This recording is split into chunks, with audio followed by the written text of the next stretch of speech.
1996 saw the release of Tomb Raider for the PC, PlayStation, and Sega Saturn, featuring the British answer to Indiana Jones, archaeologist Lara Croft. It found success with the following year's sequel, Tomb Raider 2, bringing the series and Croft into the mainstream and launching one of the foundational action-adventure video game franchises. The initial games were developed by Core Design for publisher Eidos Interactive. Her character design would be designed predominantly by men for predominantly young male audiences. This male gaze-dominated approach would lead to an unrealistic body for Croft. This would then be accentuated in advertisements and other appearances that would sell the character of Croft.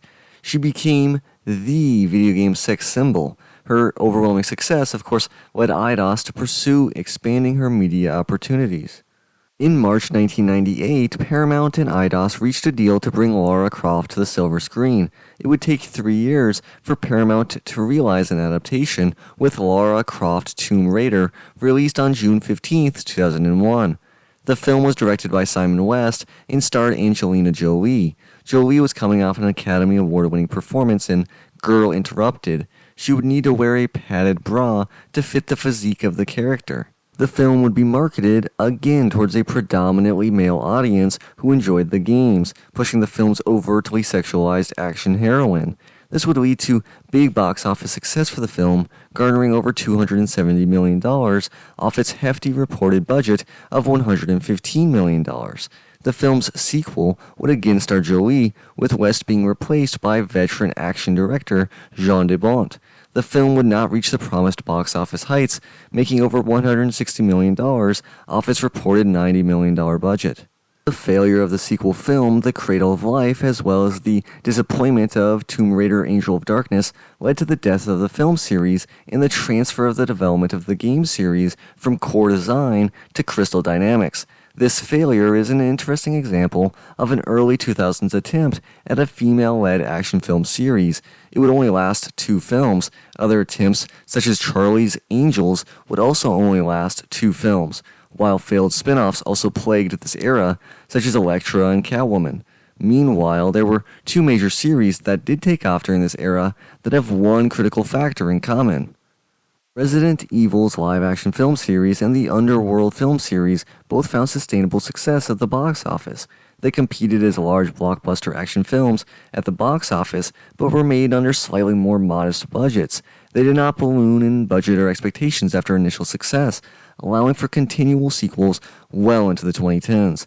Neither film series had a single film with a reported budget of over $70 million. This is in stark comparison with the more excessive budgets for the Tomb Raider movies, which hurt the film's ability to make enough profit to stay alive.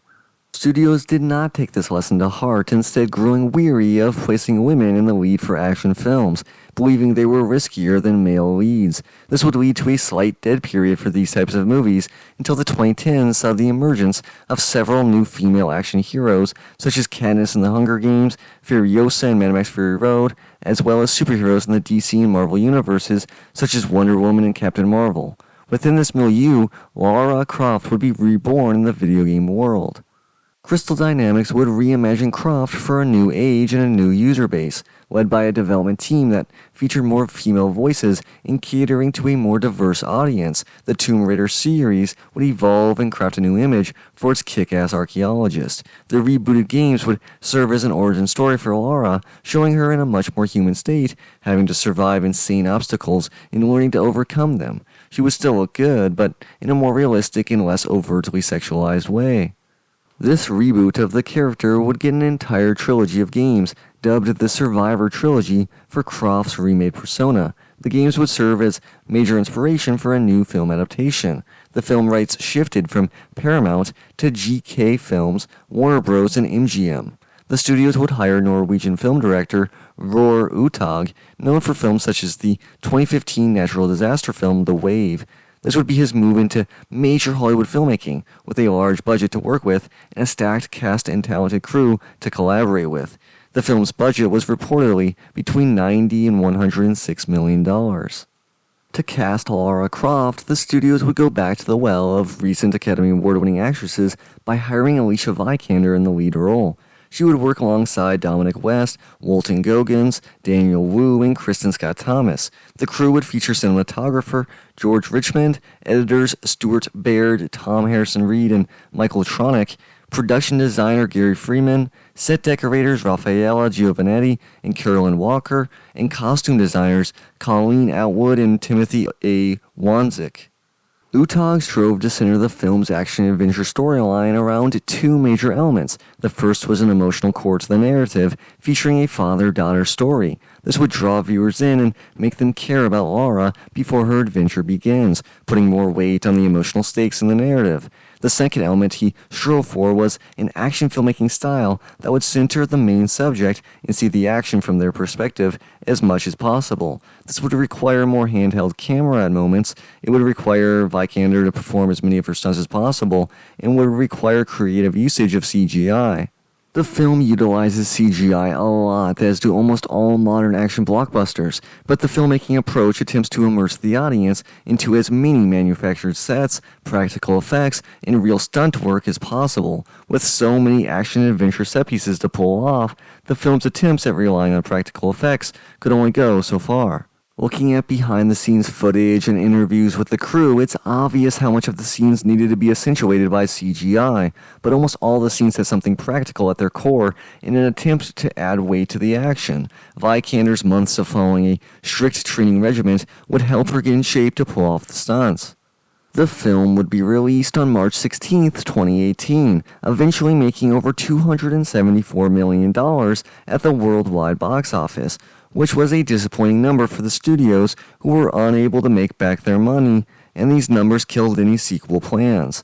The film was met with mixed critical and fan reception. The failure to launch a franchise eventually led to Amazon picking up the rights. They are currently planning on producing a television series for Prime to be developed by Phoebe Waller-Bridge.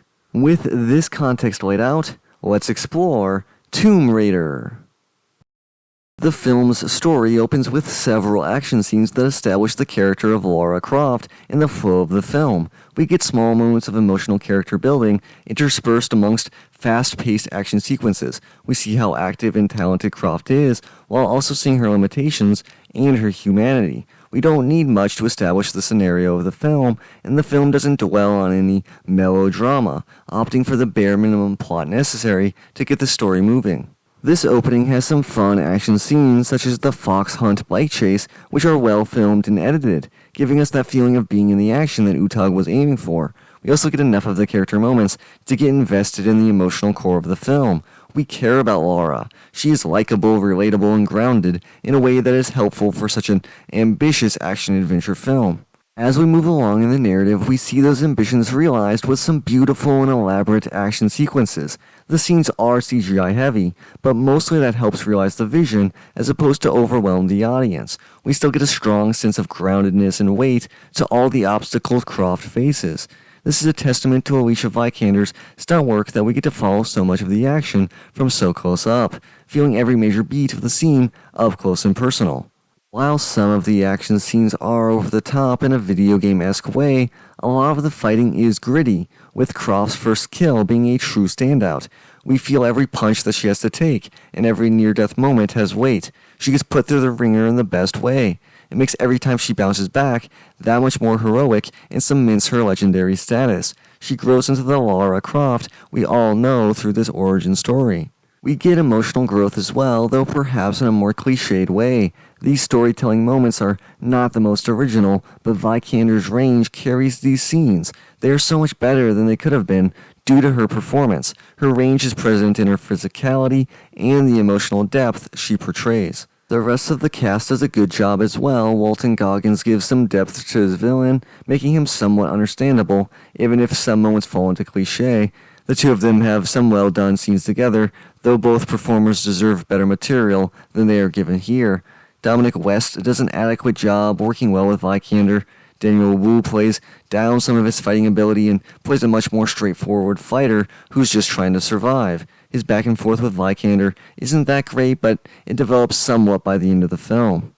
Utag's direction is solid throughout. He gives a strong emotional core to the narrative and weaves it into the action sequences in a way that makes us cheer for Croft's successes. He can juggle the demands of the modern action blockbuster with a desire to make every scene feel real. While not every action sequence can be fully grounded, the ones that fail fit within the realm of a video game movie quite well. The production design is elaborate and realistic. It's not too overwhelming, which makes the stakes feel more real.